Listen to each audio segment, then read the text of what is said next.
So, according to the Air Quality Index based in Thailand, Thailand was ranked as 36th most polluted country in the world. Cars, as we know, are the main contributors of pollution.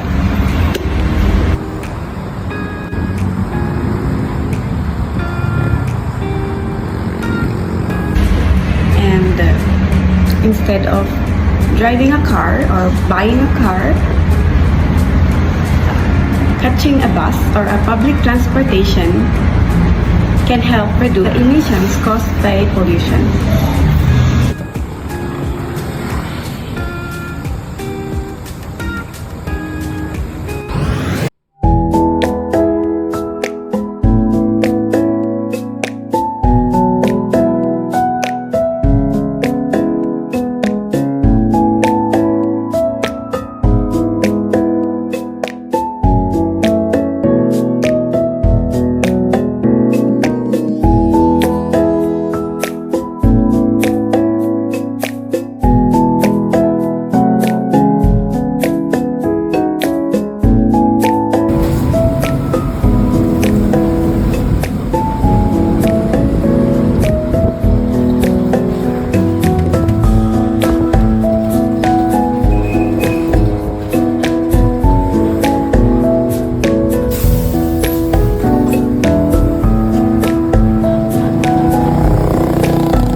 Public transportation, let's find out other ways that we can actually do daily in our lives to help protect our environment.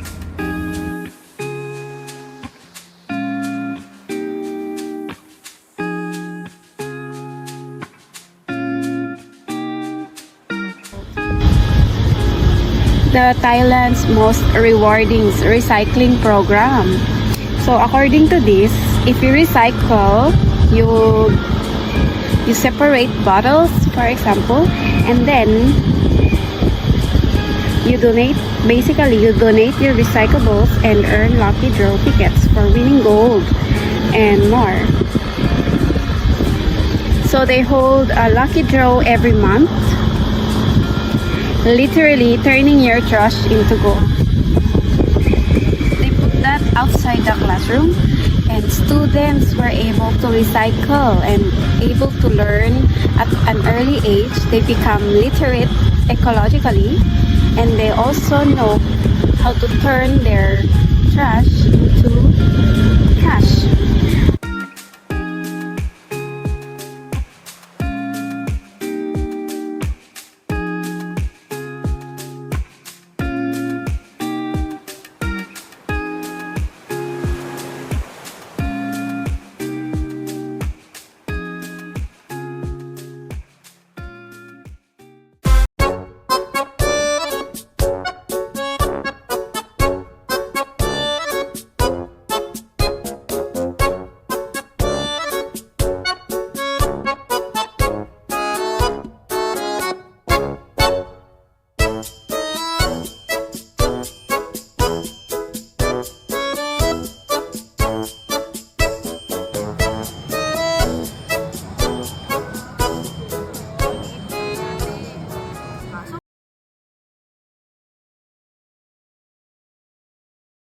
That's the number one environmental problem in Thailand, yung chronic issue of air pollution, which is called PM 2.5. Ano ang cause? Ano ang cause ng PM 2.5?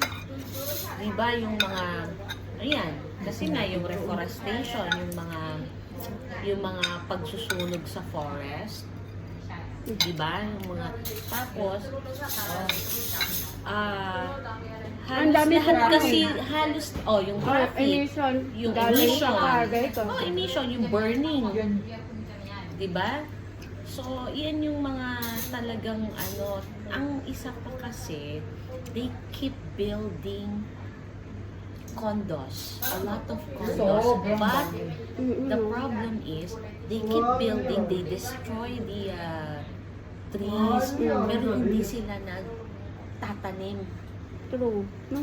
Yan yung deforestation nga. Yung deforestation nga. Kaya ngayon, very extreme ang weather nila. Opo. Look, mamaya maglakad tayo dyan. Yung mga nagtitinda sa sidewalk, saan ba nila tinatapon yung mga waste nila? Sa drainage. Kaya ang baho. Saan napupunta yun? Ano? Sa drainage. Di ba yung mga Diretso mga doon sides, kanin. yung mga vendor, yung sidewalk vendor. Kaya din po pala nagka-clog yung Yeah, sa ano, Kaya mabilis. That's one of Tapos the reason nagpa-flood. kaya nagka-clog dahil gawa nung basura. yung mga vendor doon. Kaya Tsaka, tinatapon. kaya tuloy pag umulan, yun pa, they don't have proper drainage in Thailand. Kaya nga, bumahaha dito nung 2011 kasi walang labasan. Walang lalabasan yung tubig. Noong 2011, bumaha dito ng ilang buwan, di ba? Alam mo yon? Wala pa po ako dito. Ano kami noon? Na-stuck kami noon. Ano yun? Simula ilang months yun? 6 months? Baha. Grabe. Kasi wala silang Barado proper lahat. drainage. Barado. Kasi mga drainage nila, puro daga yun eh. Yun. Sabi Yan ni yung Dr. mga Daga. actually Sabi ni kung Dr. basta may talagang, daga, may ahas. pero yung infrastructure nila maganda. Ang problema, sana habang gumagawa sila ng infrastructure, sinasabayan nila na gawin yung drainage. Marami silang pa sa drainage. Kasi yun ang naging problema. Kaya ngayon, tignan mo, konting ulan, baha. True. Kasi wala silang proper drainage system. Waste management. So, nila, pwede di i-advise maayos. yan sa mga yung nasa Oo. posisyon. Oo. Hindi kahit sabihin mong as an individual, ikaw bilang as an individual, I mean, you can participate. Paano? Proper waste management. Yun nga. Diba? Recycle. Yung recycling, yung mga gano'n. Mga basic lang naman yan, yung mga Oh, yun. Magagawa natin yun. Kasi tayo kontrol Mga natin. reklamo ng mga pasyente natin. Tsaka they have to educate people how to dispose proper waste Marami, di management. ba Though nakasegregate? meron naman, Pero hindi pero ginagamit. kasi nga hindi, ewan ko, Hindi nila alam. Dead man na lang, oo. non-biodegradable. Di ba ang dami? Nakita natin, pero dead na lang. tignan mo ang Singapore. Ang Singapore, ang ganda, ang linis. Discipline na. Bawal. Punta ka doon. Baka makulong, di ba? Oo, dumura ka doon, umano ka doon, hindi. Ito wala. Walang ganun. So, yun ang problema dito. Kasi, kailangan talaga i-educate, i-practice, i-train ang mga tao. Magsisimula yan siyempre sa mga government agencies. From government agencies, yung proper protocol hanggang sa local, hanggang sa pinakaibaba. Pero ano yung mga parang ginagawa nyo, kunwari sa school? Ano na ngayon yung mga, meron Doon ba lang kayong, yung segregate na doon, Oo, di sa ba? school Mga meron. basurahan. Mga bata, we So, tinitrain na lang. educate them. Tinitrain We din sila. educate them how to recycle, May how to kulay-kulay reuse. kayo, di ba? Tsaka Red, may yellow, color green. coding yan. paano naman pag, diba affected naman lahat kapag may pollution hike, yung pag mataas, Mas. hindi talaga palalabasin yung, hindi gagawin yung outside, activity. Hindi, outside, walang no oo, outdoor activities. activities. At saka, if mataas talaga yung tulad nung previous school ko, yung nung mataas talaga yung PM 2.5, canceled Canceled classes, classes. online talaga. Tik na magkaganon last month. So, online talaga yung... Pag-trip lang. Ngayon. Pero ang talagang dapat dyan, continuous education, i-educate trainings ng mga tao. Mm. Yun, tulad yan sa school. We educate our kids. As early as 1 year old, maliit pa lang, educate mo na ang bata. Kailangan, kalalakihan na nila. Kung ano yung makita ng bata sa'yo, kalakihan nila, ang nanay ko, ganito eh. Diba? Kaya nga, diba, kung anong nakikita ng bata sa matanda. Tama. Diba? Yun yung So, tama. kaya kailangan, yung upbringing mo pa lang, i-educate mo na ang mga bata, mga anak. Na ganito, ganyan. Tingin nyo ate, lalala pa yung climate change dito. Iinit pa ng iinit. Oo. Oo. Kapag hindi ginawa ng wala paano na yun, iba na kasi ngayon eh. Talagang sira Ano yung pinakamataas na parang yung pinakamainit na na-experience nyo na? Di ba umabot tayo 40 degrees? dito. 47. 47. 2 months ago na 47 na. 47 ba? Hindi sa Hindi Bangkok. Bangkok, pero Sa ibang province. Oo, may init dyan sa Mutprakan. 47.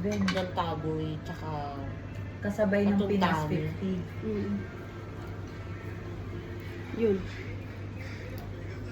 Yun lang naman. Kailangan lang talaga, proper waste management, educate the people to dispose their waste properly. O, yun nga, yung sinatawag na Segregation. proper segregation, yung mga reuse, recycling, ganon. Tapos, conserve water, energy. Yung energy din. solar panel helps Sa for init. for electricity conservation kasi